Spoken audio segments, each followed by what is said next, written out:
ఈరోజు ఇన్వెస్ట్మెంట్ అనేది ల్యాండ్ మీదనే ఎందుకు పెట్టాలి అని అంటే మనకి జనాభా పెరుగుతుంది తప్ప ల్యాండ్ అనేది దాని విస్తీర్ణం ఎక్కడ కూడా విశ్వంలో పెరగదు. కాబట్టి జనాల అవసరాలకు అనుగుణంగా ల్యాండ్ రిక్వైర్మెంట్ ఉంటుంది, దానికి ప్రొడక్షన్ ఉండదు. కాబట్టి ల్యాండ్ మీద పెట్టుబడి పెడితే పెరగడానికి అవకాశం ఉంటుంది. రెండో విషయం ఏంటంటే ఇది మనం సంపాదించిన ప్రతి రూపాయిని మనం ఎక్కడో బ్యాంక్లోనో లేకపోతే ఇంట్లోనో పెట్టుకుంటే అది వృద్ధి చెందదు. ఎక్కడో దగ్గర మనం దాన్ని ఇన్వెస్ట్మెంట్ అనేది చేయాలి.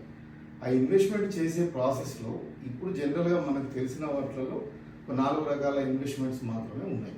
అంటే మేజర్గా దాంట్లో ఏంటి, మొదటిది ఒకటి షేర్ మార్కెట్ ఉంది, తర్వాత గోల్డ్ మీద ఇన్వెస్ట్ చేస్తారు, కొంతమంది ఫైనాన్స్ ఇన్వెస్ట్మెంట్ అనేది చేస్తారు, కొంతమంది ల్యాండ్ మీద ఇన్వెస్ట్మెంట్ చేస్తారు. వీటన్నిటిలో కూడా ఓన్లీ ల్యాండ్ మాత్రమే ఎందుకు మనకి బెటర్ ఇన్వెస్ట్మెంట్ అని అంటే దాంట్లో మనకు మేజర్గా షేర్ మార్కెట్లో కనుక పెట్టినట్లయితే మనకు షేర్ మార్కెట్లో పలు రకాల కంపెనీలు ప్రతిరోజు మార్కెట్లోకి వస్తుంటే ఆ కంపెనీ యొక్క పర్ఫార్మెన్స్, కంపెనీ మీద మనం పెట్టుబడి పెట్టినప్పుడు ఆ కంపెనీ యొక్క పర్ఫార్మెన్స్ మీదనే డిపెండ్ అయి ఉంటుంది. కాబట్టి అది అంత గ్రోత్ అనేది మనకి ఎక్కువగా రాదు. రెండవది గోల్డ్ పాయింట్ ఆఫ్ వ్యూకి వచ్చేటప్పటికి మనకి ఏంటంటే గోల్డ్లో మనం ఎక్కువ పర్చేజ్ చేయడానికి కూడా ఉండదు, ఎందుకంటే సెక్యూరిటీ ప్రాబ్లం కూడా ఉంటుంది. కాబట్టి గోల్డ్ మీద మనం అంతగా ఇన్వెస్ట్ చేస్తాం, బట్ పెద్ద మొత్తంలో మనం గోల్డ్ మీద ఇన్వెస్ట్ చేయడానికి ఆస్కారం తక్కువ ఉంటుంది. తర్వాత ఫైనాన్షియల్గా కనుక మనం ఎవరికైనా ఫైనాన్స్ చేస్తే కనుక అవి రిటర్న్స్ ఉంటాయా అని అంటే దాంట్లో కూడా మనకు మేజర్గా గ్యారంటీ అనేది ఉండదు. సో అదే ల్యాండ్ మీద కనుక మనం ఇన్వెస్ట్ చేసినట్లయితే అది సెక్యూర్గా ఉంటుంది. తర్వాత మార్కెట్లో దాని వాల్యూ అనేది ఎప్పుడూ పెరుగుతూనే ఉంటుంది తప్ప ఇంతవరకు కూడా తగ్గిన పరిస్థితి ఈ రోజు వరకు కూడా మనం ఎక్కడ చూడలేదు. మనం జనరల్గా మీరు గోల్డ్ తీసుకుంటే గోల్డ్ రేట్ తగ్గడం చూసాం, పెరగడం చూసాం.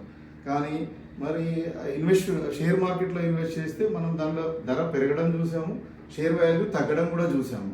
ఫైనాన్షియల్గా ఎవరికైనా మనం ఇస్తే అవి రావచ్చు, రాకపోవచ్చు. ఇట్లాంటి ప్రతికూల పరిస్థితులలో ల్యాండ్ మీద మాత్రమే మనం ఇన్వెస్ట్ చేయగలిగితే దాని ఫలాలు అనేది మనం తీసుకోవడానికి అవకాశం ఉంటుంది. ఎప్పుడు ల్యాండ్ వాల్యూ పెరగలేదని మనం అనుకుంటున్నాం కదా, జనరల్గా కనుక మనం గతంలోకి వెళ్ళి మనం కనుక చూస్తే ఎప్పుడైనా సరే లాస్ట్ 30 years వరకు మనం కనుక చూసినట్లయితే ఎవ్రీ 5 yearsకి ఎప్పుడు కూడా ల్యాండ్ రేట్స్ అనేవి రివైజ్ అవుతూ ఉంటాయి. ల్యాండ్ మీద పెట్టే ఇన్వెస్ట్మెంట్ లాంగ్ టర్మ్ ఇన్వెస్ట్మెంట్గా ఉంటుంది. ఆ లాంగ్ టర్మ్ ఇన్వెస్ట్మెంట్ ఎట్లయితే మనం లాస్ట్ 30 years కనుక మనం చూసుకుంటే బేసిక్గా 30 years అప్పుడు ఉన్నదానికంటే 25th year అప్పటి వరకు మనకు 100% రేట్ వాల్యూ పెరిగింది 5 yearsకి. దెన్ మళ్ళీ 5 yearsకి మళ్ళీ 100% రేట్ పెరిగింది. తర్వాత 5 yearsకి మనకు మళ్ళీ 150 to 200% రేట్ పెరిగింది. లాస్ట్ 10 yearsలో కనుక మనం చూసుకుంటే 200 to 300% ల్యాండ్ వాల్యూ కానీ లేకపోతే రియల్ ఎస్టేట్లో వాల్యూస్ కానీ గణనీయంగా పెరిగినాయి. లాస్ట్ 10 yearsలో మనం చూసాం. ఓవరాల్ తెలంగాణలో కానీ ఎక్కడైనా గణనీయంగా పెరగడం చూసాం. ఒకటే సార్, ల్యాండ్ అనేది ఎక్కడై నుంచి అయినా సరే అరణ్యం నుండి హైటెక్ సిటీ వరకు మనం గతం నుంచి మొత్తం చూసుకుంటే గనక ఎప్పుడు కూడా ఎవ్రీ 5 yearsకి ల్యాండ్ ప్రైసెస్ అనేవి ఇంక్రీజ్ అవ్వకుంటూ వెళ్తున్నారు. సో మనం ఆ గణాంకాలను చూసుకున్న తర్వాత ల్యాండ్ అనే విస్తీర్ణం ఏదైతే ఉన్నదో మనుషుల యొక్క జనాభా అవసరాల దృష్ట్యా అది ప్రొడక్షన్ అవ్వదు. కాబట్టి ఉన్న ల్యాండ్కే డిమాండ్ వస్తూ ఉంటుంది. మన అవసరాలు పెరిగే కొద్దీ దానికి మనకు డిమాండ్ రావడం జరుగుతూ ఉన్నది. కాబట్టి రియల్ ఎస్టేట్లో ఇన్వెస్ట్మెంట్ అనేది చేయాలి. ఈ ఇన్వెస్ట్మెంట్లో మనకి 2-3 రకాలుగా మనము క్రాస్ చెక్ చేసుకుని మంచి ఇన్వెస్ట్మెంట్ చేయాలి. ఒకటి, రూరల్ ఏరియాలో కనుక మనం ఇన్వెస్ట్ చేస్తే అది లాంగ్ టర్మ్ ఇన్వెస్ట్మెంట్ కిందకి అవుతుంది. అర్బన్ ఏరియాలో కనుక మనం ఇన్వెస్ట్మెంట్ చేయగలిగితే కొంత షార్ట్ టర్మ్లో కూడా మంచి ఫలితాలను మనం తీసుకోవడానికి అవకాశం ఉంటుంది. ఇప్పుడు ఎగ్జాంపుల్ చెప్తున్నానంటే ఎగ్జాంపుల్ మనకి ఇప్పుడు హైదరాబాద్లో కానీ మనం తీసుకున్నట్లయితే ఫస్ట్ ఎక్కడైనా ల్యాండ్ పర్చేజ్ చేసే ముందు ఒక 4 కనుక మనం గమనించుకోగలగాలి. దాంట్లో ఏంటంటే మేజర్గా ల్యాండ్ యొక్క లొకేషన్ ఎక్కడ ఉంది, దాని కనెక్టివిటీస్ ఏ విధంగా ఉన్నాయి, తర్వాత డాక్యుమెంటేషన్ వెరిఫికేషన్ మనం పర్ఫెక్ట్గా చేసుకోవాలి.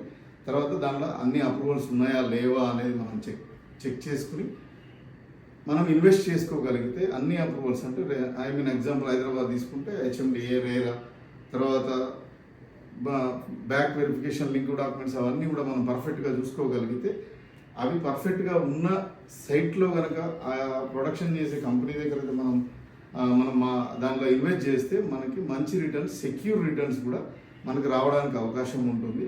సో మనం ఎప్పుడో కూడా అన్ని అప్రూవల్స్ ఉండి లొకేషన్ పరంగా మంచిగా ఉండి కనెక్టివిటీ, రోడ్ కనెక్టివిటీ కానీ అదంతా, తర్వాత మేజర్గా పెరగడానికి ల్యాండ్ వాల్యూ పెరగడానికి, అక్కడ ప్లాట్స్ వాల్యూ పెరగడానికి మనకు ఆ చుట్టుపక్కల వచ్చే హ్యాపెనింగ్స్ని కూడా మనం దృష్టిలో పెట్టుకోవాలి. ఎక్కడైతే మనకి హ్యాపెనింగ్స్ వచ్చి ఎంప్లాయ్మెంట్ వస్తుందో ఆ ఎంప్లాయ్మెంట్ వచ్చిన దగ్గర మాత్రమే ల్యాండ్ వాల్యూ కొంచెం తొందరగా పెరగడానికి అవకాశం ఉంటుంది. రూరల్లో అయితే కొంచెం లాంగ్ టర్మ్ ప్రాసెస్ పడుతుంది. కానీ భూమి ఎక్కడ పెట్టుబడి పెట్టినా భూమి మీద 100% మంచి రిటర్న్స్, 200-300% మంచి రిటర్న్స్ మనకు రావడానికి అవకాశం ఉంటుంది. కాబట్టి మీరందరూ కూడా దయచేసి ఎక్కడైతే అన్ని అప్రూవల్స్ ఉండి కనెక్టివిటీ బాగుండి ఎంప్లాయ్మెంట్ వచ్చే ఏరియా, గవర్నమెంట్ హ్యాపెనింగ్స్ ఉన్న ఏరియాలలో మీరు ఇన్వెస్ట్ చేసుకోగలిగితే మీరు పెట్టిన పెట్టుబడి తొందరలోనే 200-300% వాల్యూస్ అనేవి పెరుగుతాయి. భూమి అంటే భరోసా, భూమి అంటే ధైర్యం. అది ఉండడం వల్లనే మనం సెక్యూర్గాను ధైర్యంగాను ఉండడానికి అవకాశం ఉంటుంది. ఫ్యామిలీకి కూడా మనం ఎక్కువ అసెట్స్ మనం ల్యాండ్ మీద ఇన్వెస్ట్ చేసుకోగలిగితే మన ఫ్యామిలీకి కూడా మంచి భరోసాని, ధైర్యాన్ని మనం ఇచ్చిన వాళ్ళం అవుతాం. కాబట్టి దయచేసి మీరందరూ కూడా మంచి ల్యాండ్ మీద మీరు ఇన్వెస్ట్మెంట్ చేయండి, మంచి రిటర్న్స్ తీసుకోవాలని నేను అనుకుంటున్నాను. Thank you sir. మీ విలువైన సమయాన్ని నాకు ఇప్పటివరకు ఇచ్చినందుకు మీ అందరికీ ధన్యవాదాలు. Thank you sir.